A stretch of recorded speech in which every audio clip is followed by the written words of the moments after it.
O silêncio que veio depois das palavras da minha mãe foi diferente de qualquer silêncio que eu já tinha ouvido na vida. Não era o silêncio de quem não tem nada a dizer. Era o silêncio de quem acabou de ver uma bomba explodir em câmera lenta e ainda não processou os cacos espalhados pelo chão. Minha tia Rosângela, que estava sentada do meu lado na mesa de jantar, abaixou os olhos para o prato. Meu tio Hélio ficou olhando para o copo de refrigerante como se a resposta para tudo estivesse no fundo daquele líquido escuro. Ninguém disse uma palavra. Ninguém se levantou para me defender. Ninguém sequer me olhou. E minha mãe? Minha mãe ficou de braços cruzados, com aquela expressão de quem acabou de ganhar uma discussão. Satisfeita, tranquila, como se tivesse acabado de pedir que eu passasse o sal. Eu senti o coração parar por um segundo inteiro. Um frio subiu pelos meus pés, atravessou as minhas pernas, apertou o meu peito e chegou até a garganta. Minhas mãos estavam sobre a mesa e eu podia ver que estavam completamente paradas. Mas por dentro eu tremia. A visão ficou um pouco turva. Não de choro. Não ainda. Mas daquele jeito estranho que acontece quando o corpo entende algo antes da mente aceitar. Eu olhei para ela. Ela não desviou o olhar. E foi exatamente nesse momento que eu soube. Aquilo não tinha sido dito no calor da raiva. Aquilo tinha sido dito com intenção. Eu levantei da cadeira devagar. Peguei minha bolsa que estava encostada na parede. E antes de sair, eu olhei para ela uma última vez e disse apenas: aceito. Ela achou que eu estava cedendo. Ela não fazia ideia do que estava prestes a descobrir. Meu nome é Camila. Tenho 34 anos, sou técnica em enfermagem, moro em Feira de Santana, na Bahia, e durante mais de uma década eu fui o pilar invisível da minha família. Paguei contas que não eram minhas, abri mão de sonhos que eram meus. Segurei as pontas de uma casa que estava sempre prestes a desabar, enquanto todo mundo ao redor dormia tranquilo, porque sabiam que eu estava acordada. Sou filha do meio. Tenho uma irmã mais velha, a Fernanda, e uma mais nova, a Bruna, que sempre foi, desde pequena, a queridinha da minha mãe, a Dona Lúcia. Meu pai saiu quando eu tinha 7 anos e voltou para a cena da minha vida muito depois, tarde demais para fazer diferença. Por isso fui eu quem cresceu segurando a mão da minha mãe, pagando as contas quando ela não conseguia, sendo a responsável que ninguém pediu que eu fosse, mas que todo mundo esperava que eu continuasse sendo. Eu sempre fui a filha que ficava, que não reclamava, que resolvia. Essa é a história de como eu descobri que ser a filha responsável não me protegia de nada, e de como, num único dia, tudo mudou. Se você chegou até aqui e já se sentiu invisível dentro da própria família, deixa seu like para eu saber que não estou sozinha. Isso significa mais do que você imagina. Se inscreve no canal também, porque essa história ainda tem muito mais. E o que veio depois foi o que eu nunca tive coragem de contar para ninguém. Me conta nos comentários de qual cidade você está me ouvindo. Fica comigo até o final. Eu não lembro exatamente o momento em que percebi que era tratada diferente. Acho que foi uma coisa que foi chegando aos poucos, como água infiltrando numa parede. Você não vê acontecer, mas um dia olha e a mancha já tomou conta de tudo. Quando eu tinha uns 8 anos, minha mãe comprou um vestido novo para Bruna usar na festa junina da escola.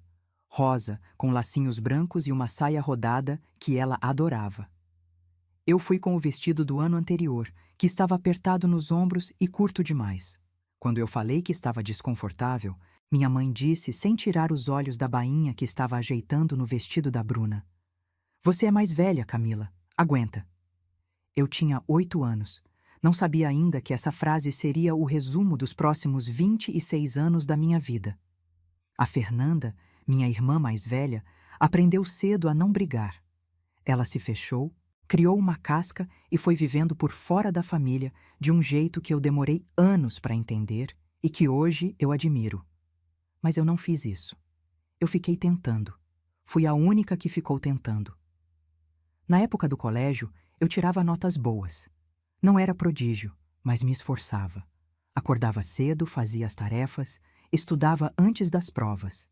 Uma vez tirei 10 numa prova de matemática que a professora tinha dito que era difícil demais.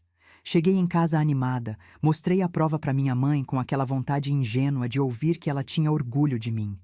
Ela olhou, disse bom, com a boca fechada, e voltou a atenção para Bruna, que estava do outro lado da sala, reclamando de uma colega. Naquela noite, deitada na cama, eu fiquei tentando entender o que eu tinha feito de errado. Eu ainda não entendia que não tinha feito nada, que o problema nunca era o que eu fazia ou deixava de fazer. A Bruna era diferente. Não estou dizendo que ela era malvada, pelo menos não naquela época. Era uma criança mimada, isso sim. Chorava quando não ganhava o que queria e ganhava sempre. Minha mãe comprava sorvete para ela quando ela ficava triste. Comprava roupa nova quando ela reclamava do que tinha. Uma vez a Bruna quebrou o celular que minha mãe tinha dado a ela de presente de aniversário. Jogou no chão de raiva porque perdeu um jogo. Minha mãe ficou brava por 2 dias. No terceiro, tinha um celular novo em cima da cama dela. No mesmo mês, eu pedi dinheiro para comprar um livro de biologia que eu precisava para fazer um trabalho. Minha mãe disse que estava apertado. Eu pedi emprestado para uma colega. Tinha uma cena que se repetia toda semana na nossa casa e que, quando eu penso agora, resume tudo com uma clareza que dói. Era domingo à noite, hora de organizar a semana. Minha mãe sentava na beira da cama e conversava com a Bruna sobre o que ela ia precisar, o que tinha de compromisso, se estava bem com as amigas, se estava gostando das aulas. Era uma conversa longa, carinhosa, cheia de atenção. Comigo, a interação era diferente. Camila, você pode levar a Bruna na escola amanhã cedo? Era sempre assim. Eu não era consultada, eu era convocada.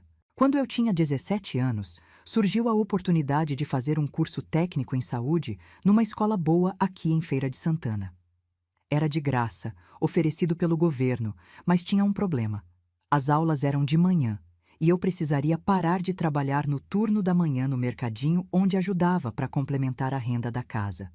Eu fui falar com minha mãe, animada, achando que ela ia apoiar. Afinal, era um curso gratuito, uma qualificação, um futuro melhor.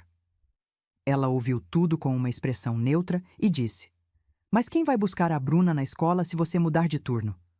Eu fiquei olhando para ela esperando que ela mesma percebesse o absurdo do que tinha acabado de dizer.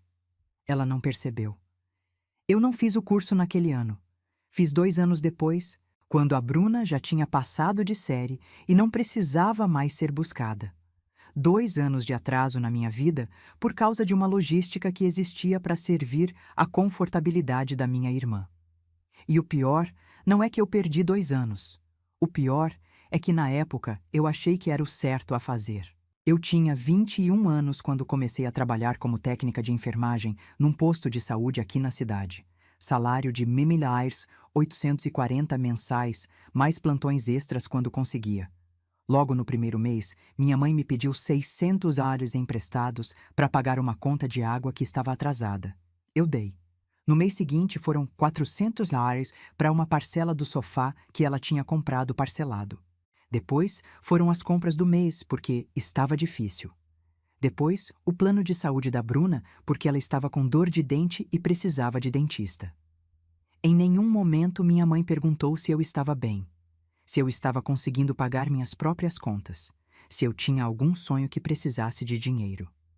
A suposição era simples. Camila trabalha, Camila tem.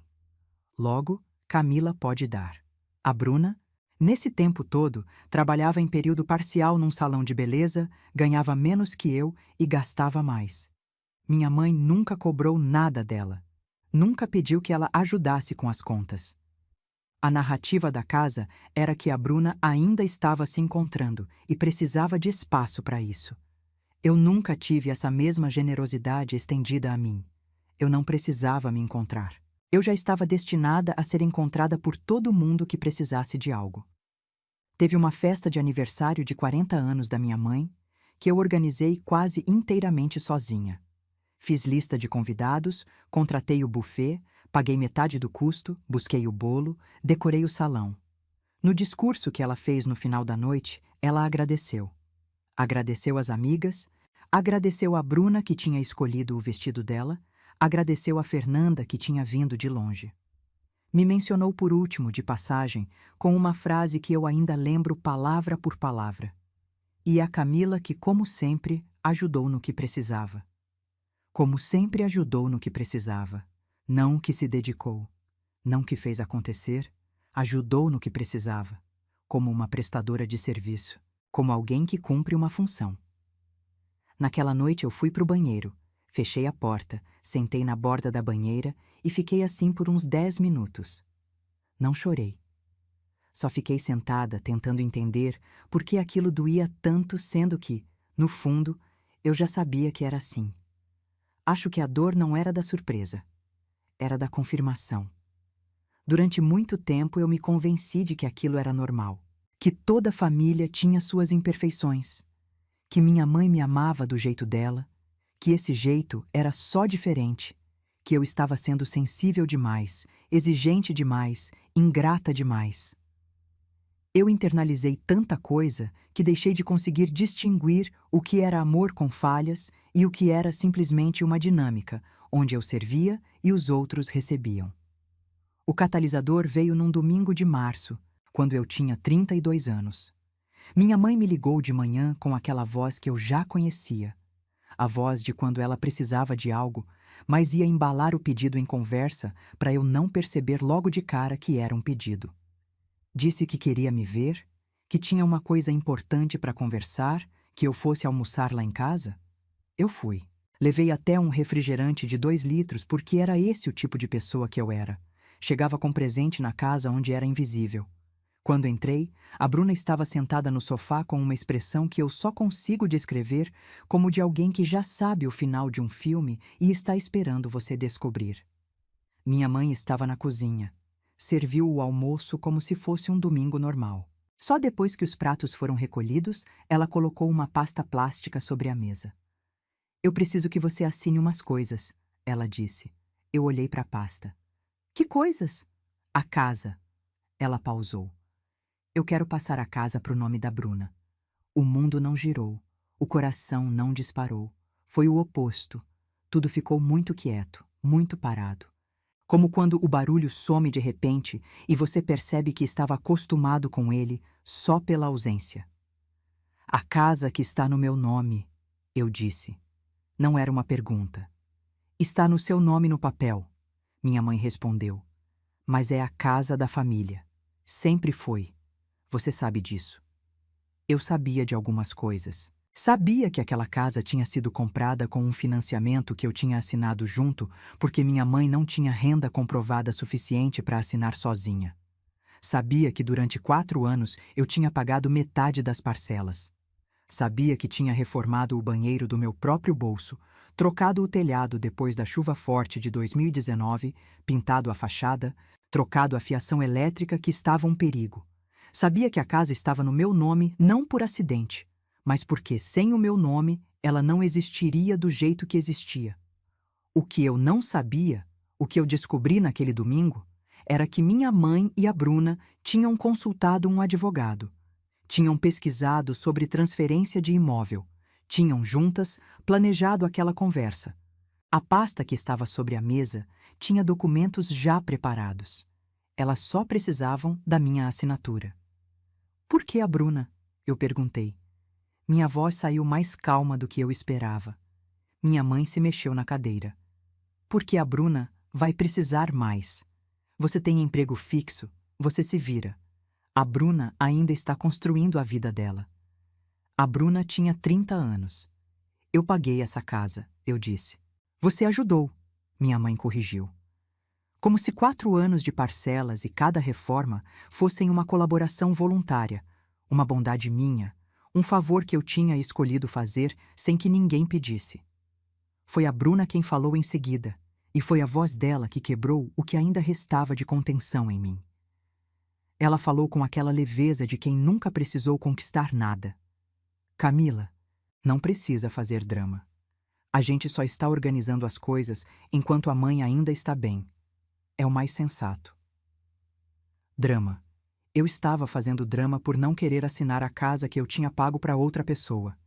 Eu olhei para minha mãe esperando que ela corrigisse a Bruna, que dissesse que não era bem assim, que reconhecesse em voz alta o que eu tinha feito por aquela casa, por aquela família, por ela.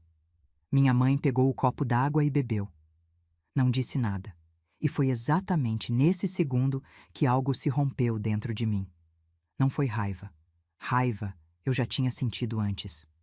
Foi outra coisa, mais funda, mais silenciosa, mais definitiva. Foi como se uma alavanca tivesse sido puxada em algum lugar lá dentro, desligando um sistema que tinha funcionado por anos. O sistema que me fazia acreditar que se eu continuasse sendo boa o suficiente, prestativa o suficiente, paciente o suficiente, em algum momento ela ia me ver, ia me escolher, ia me colocar no mesmo nível que colocava a Bruna. Aquela alavanca foi puxada e eu soube, com uma clareza que nunca tinha tido antes, que esse dia nunca ia chegar. Eu me levantei. Deixei a pasta sobre a mesa sem tocar. Peguei minha bolsa, agradeci o almoço com uma polidez que eu não sei de onde tirei e fui embora. Não bati a porta. Não disse nada dramático.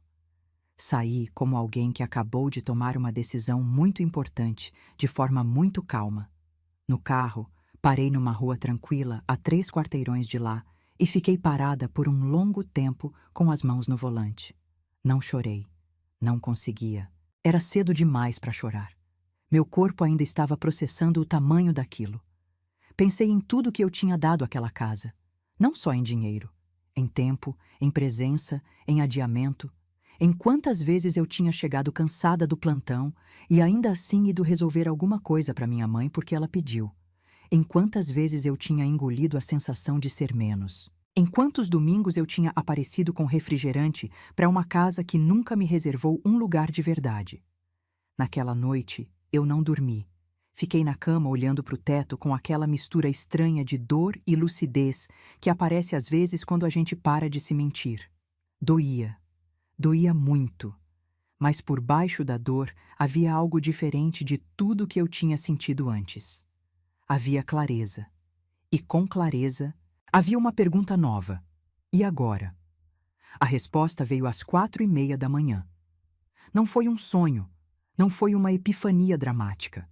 Foi só o momento em que eu parei de tentar dormir, acendi a luz do abajur, peguei o caderno que eu usava para anotar escala de plantão e escrevi no topo da página em branco. O que está no meu nome? Era uma pergunta simples. E quando eu comecei a responder, percebi que a resposta era muito maior do que eu tinha dimensionado no calor daquele domingo. A casa estava no meu nome. Isso eu já sabia. Mas enquanto eu escrevia, outras coisas foram aparecendo. A conta de luz daquela casa eu tinha colocado no meu CPF anos atrás porque minha mãe estava com o nome sujo e a companhia elétrica exigiu um titular com crédito limpo. A conta de água, a mesma história. O plano de saúde que cobria minha mãe e a Bruna, eu tinha adicionado as duas como dependentes no meu plano do trabalho há 3 anos, quando o plano delas venceu e ficou caro demais para renovar. A internet da casa.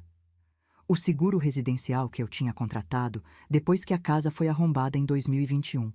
Eu olhei para aquela lista e fiquei em silêncio. Elas tinham passado semanas planejando me tirar a casa. Tinham consultado advogado, preparado documentos, combinado o que cada uma ia dizer.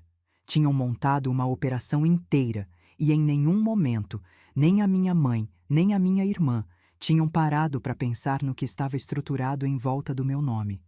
Não porque eram burras, mas porque nunca tinham precisado pensar nisso. Eu sempre tinha resolvido tudo de forma tão silenciosa, tão natural, que a infraestrutura inteira da vida delas estava apoiada em mim, sem que elas tivessem consciência do tamanho disso. Fechei o caderno, fiquei parada mais um pouco, e então, pela primeira vez em muito tempo, senti algo que não era culpa, não era tristeza, não era aquela vontade exausta de ser suficiente para alguém que não me via. Senti que tinha escolhas. Na segunda-feira de manhã, antes do plantão, eu liguei para Dona Conceição, uma vizinha aposentada que tinha sido casada com um advogado por 30 anos e que vez ou outra me dava conselhos práticos sobre papelada e burocracia. Não queria um advogado ainda. Queria entender o terreno antes de qualquer movimento. Dona Conceição ouviu tudo sentada na cadeira da varanda dela, com o café na mão, sem me interromper uma única vez. Quando eu terminei, Ela ficou quieta por uns segundos e disse: Filha, eles não podem te tirar o que está no seu nome sem a sua assinatura. Simples assim. Eu sei, eu disse. Mas o que eu posso fazer com o que está no meu nome? Ela me olhou por cima do copo de café com uma expressão que misturava admiração com alguma coisa que eu só depois identificaria como satisfação antecipada. Tecnicamente, tudo. Saí da casa dela com uma lista de coisas para fazer e um nome. Dr. Renato Lopes, advogado especializado em direito imobiliário e de família, que atendia num escritório pequeno na rua Marechal Deodoro, a 20 minutos de casa. Marquei consulta para quinta-feira. Nos dias que antecederam a consulta, eu agi com uma calma que surpreendia até a mim mesma. Não bloqueei minha mãe. Não mandei mensagem para Bruna. Quando minha mãe ligou na terça perguntando se eu tinha pensado melhor, eu disse que estava ocupada com plantão e que a gente conversava em breve. Minha voz estava completamente estável. Por dentro, eu estava catalogando. Juntei todos os comprovantes de pagamento das parcelas do financiamento que eu tinha guardado numa pasta desde o início, por hábito, sem saber que um dia iam servir para isso. Imprimi os extratos bancários mostrando as transferências mensais para a conta da construtora. Fotografei as notas fiscais das reformas, o banheiro, o telhado, a fiação elétrica, que eu também tinha guardado porque sou o tipo de pessoa que guarda nota fiscal de tudo. Juntei os contratos de serviço, organizei tudo por data, coloquei num envelope pardo e escrevi na frente com caneta azul: documentação. Na quinta-feira, sentei na frente do Dr. Renato com aquele envelope no colo e contei tudo do começo. Ele ouviu, fez perguntas pontuais, folheou os documentos devagar com aquela expressão neutra de quem já viu muita coisa, mas ainda assim presta atenção. Quando eu terminei, ele tirou os óculos, colocou sobre a mesa e disse: A situação é muito mais favorável a você do que você imagina. Ele explicou que, como eu era a titular do imóvel e tinha comprovação clara de pagamento, qualquer transferência de propriedade exigia a minha concordância expressa e assinada. Sem isso, não havia nada que elas pudessem fazer legalmente. Mas foi o que ele disse em seguida que ficou na minha cabeça por dias. O que você decide fazer com essa posição é escolha sua. Mas saiba que você tem uma posição. Eu tinha uma posição. Voltei para casa com a cabeça cheia e passei o fim de semana pensando, não em vingança. Essa palavra nunca passou pela minha mente de verdade. Pensava em algo mais simples e ao mesmo tempo mais profundo. Como seria a minha vida se eu parasse de estruturá-la em torno de pessoas que não me viam? Foi numa sexta-feira à noite, tomando chá na minha cozinha pequena, que a resposta começou a tomar forma. Eu abri o laptop, entrei no site da operadora de telefonia e atualizei o titular da conta de internet da casa da minha mãe. Entrei no portal da distribuidora de energia e fiz o mesmo com a conta de luz. No dia seguinte, liguei para a empresa de água. Na segunda-feira seguinte, fui ao RH do meu trabalho e dei entrada na remoção da minha mãe e da Bruna, como dependentes do meu plano de saúde. O prazo de efetivação era de 30 dias. Não avisei ninguém, não expliquei nada. Fiz tudo em silêncio, com a mesma eficiência silenciosa com que eu tinha construído aquela estrutura toda ao longo dos anos. E quando terminei, fechei o laptop, tomei o último gole do chá que já estava frio e percebi que estava sorrindo. Não era um sorriso de crueldade. Era o sorriso de quem finalmente parou de correr numa direção que nunca ia levar a lugar nenhum e descobriu que as pernas ainda funcionam. Os 30 dias passaram com uma tranquilidade que eu não esperava. Minha mãe mandou 2 mensagens nesse período. A primeira, na primeira semana, perguntando se eu tinha pensado melhor sobre a casa. Respondi que ainda estava organizando meus pensamentos. A segunda, na terceira semana, dizendo que a Bruna estava com dor de dente de novo e perguntando se o plano cobria consulta de urgência. Respondi que ia verificar. Não verifiquei nada. Só contei os dias. No 30º dia, sentei no sofá da minha sala com o celular na mão e confirmei. O plano de saúde tinha sido atualizado. Minha mãe e a Bruna não constavam mais como dependentes. A conta de luz estava em nome de Bruna desde a semana anterior. Eu tinha ligado pedindo a transferência para o nome dela, já que ela morava na casa. A operadora tinha aceitado sem questionamento.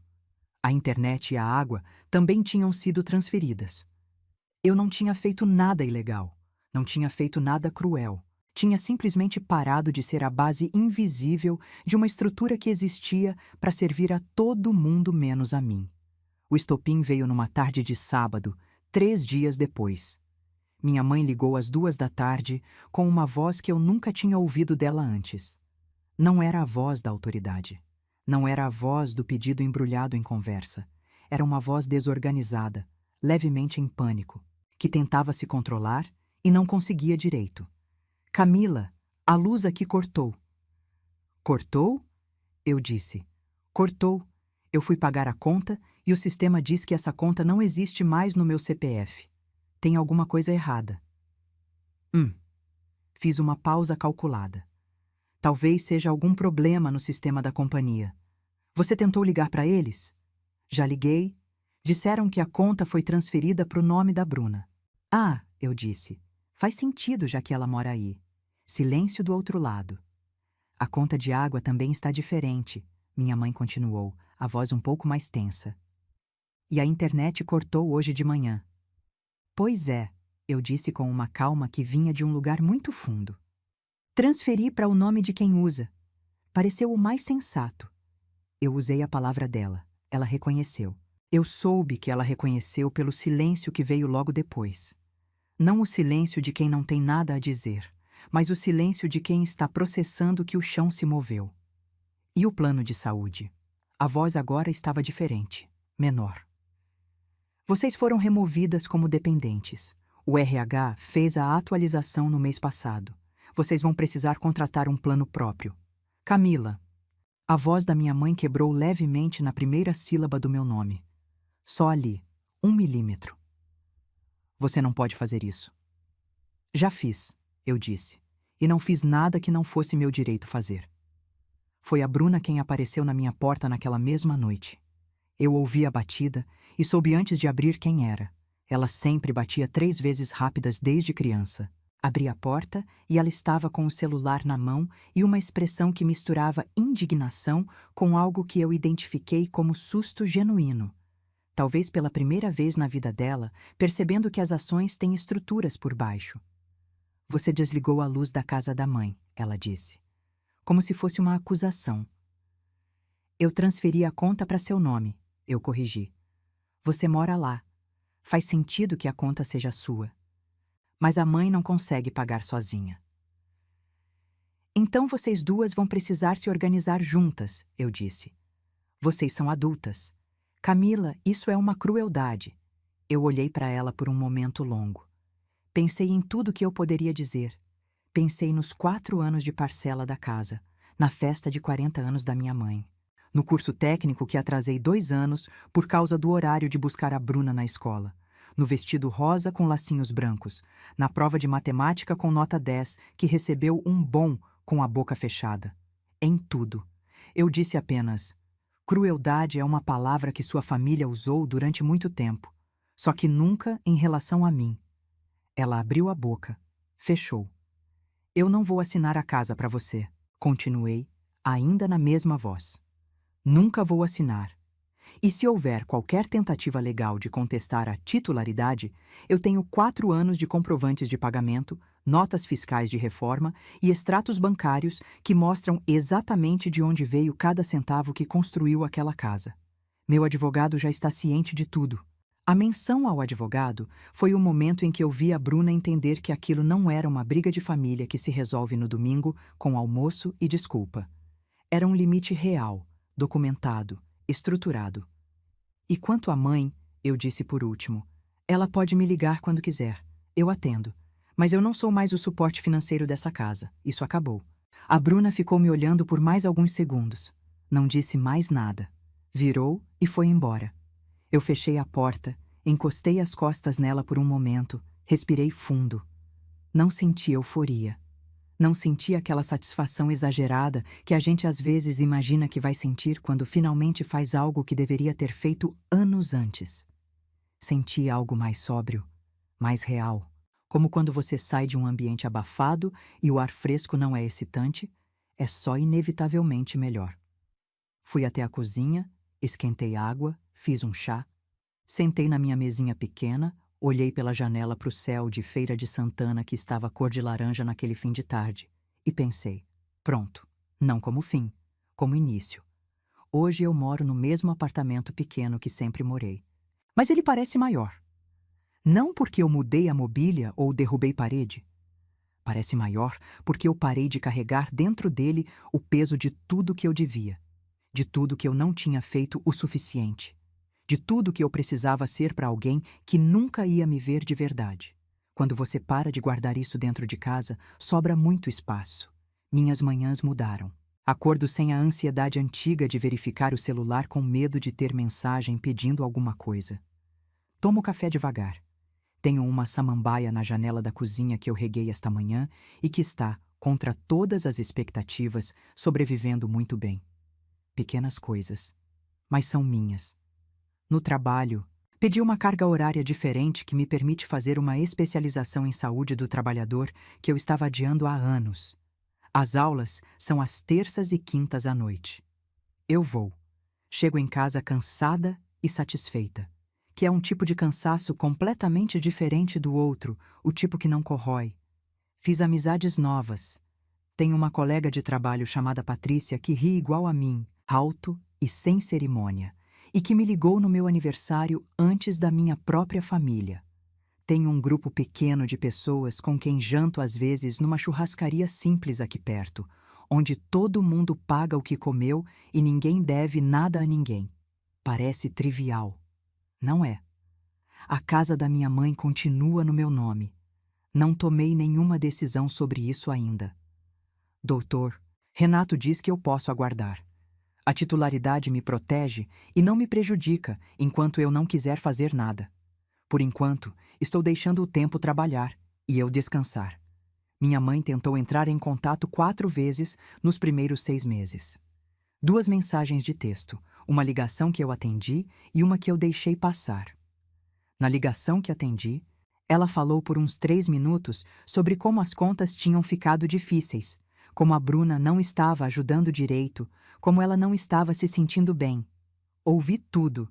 Quando ela parou, eu disse: Mãe, eu espero que você melhore, mas eu não consigo mais ser a solução para esses problemas. Ela ficou em silêncio. Depois disse baixinho que eu tinha mudado. Respondi que sim, e que era necessário. A Bruna mandou mensagem no meu aniversário. Só feliz aniversário, Camila. Sem ponto de exclamação, sem emoji, sem nada. Eu respondi obrigada e ficou nisso. Não há rancor. Há distância que é diferente. Rancor te prende. Distância te liberta. Aprendi algumas coisas nesses 2 anos que eu quero dividir com você, porque talvez você precise ouvir. Aprendi que amor de verdade não exige que você se apague para existir. Que família não é só sangue. Família é quem te enxerga quando você está bem e quando você está mal. Quem não te convoca só quando precisa de algo. Quem te faz sentir que você importa por inteiro, não só pela função que você cumpre. Aprendi que ser responsável não é o mesmo que ser responsável pelos outros. Que cuidar é diferente de sustentar estruturas que existem para te drenar. Que dizer não é abandono. Às vezes é o único ato honesto disponível.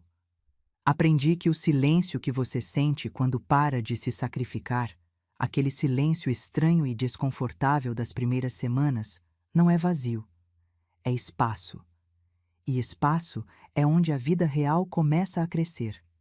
E aprendi, talvez o mais difícil de todos, que esperar que alguém mude porque você merece melhor é uma armadilha gentil. As pessoas mudam quando têm razão para mudar.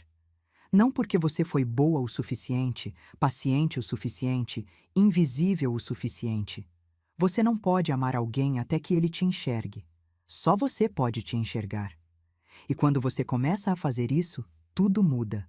Não porque o mundo ficou diferente, mas porque você parou de aceitar o que não te serve. Hoje, eu sou uma mulher que toma café devagar, que tem uma samambaia na janela, que vai à especialização às terças e quintas, que ri alto com a Patrícia, que dorme sem peso. Isso parece pouco escrito assim. Mas você sabe que não é. Se essa história chegou até você, se em algum momento você reconheceu sua própria vida em alguma coisa que eu disse, eu quero que você saiba. O que você sente é real. O cansaço é real. A dor de ser a que sustenta e nunca é sustentada é real. Você não está sendo dramática. Você não está sendo ingrata. Você está sendo humana. Deixa seu like se essa história tocou você de alguma forma. Esse gesto simples me diz que valeu a pena contar. Se inscreve no canal para acompanhar mais histórias como essa. Toda semana tem uma nova. E eu prometo que nenhuma vai ser fácil, mas todas vão terminar com alguém de pé. Compartilha com aquela amiga, aquela prima, aquela mulher que você conhece que está segurando tudo sozinha e achando que é obrigação dela. Talvez ela precise ouvir que não é. E me conta nos comentários. Você já viveu algo parecido? Já foi a que ficava enquanto os outros iam? Já sentiu que sua família te via mais como função do que como pessoa? Me diz de qual cidade você está me ouvindo. Eu leio tudo. Eu sou a Camila. E essa foi a história de como eu parei de aceitar e comecei a viver.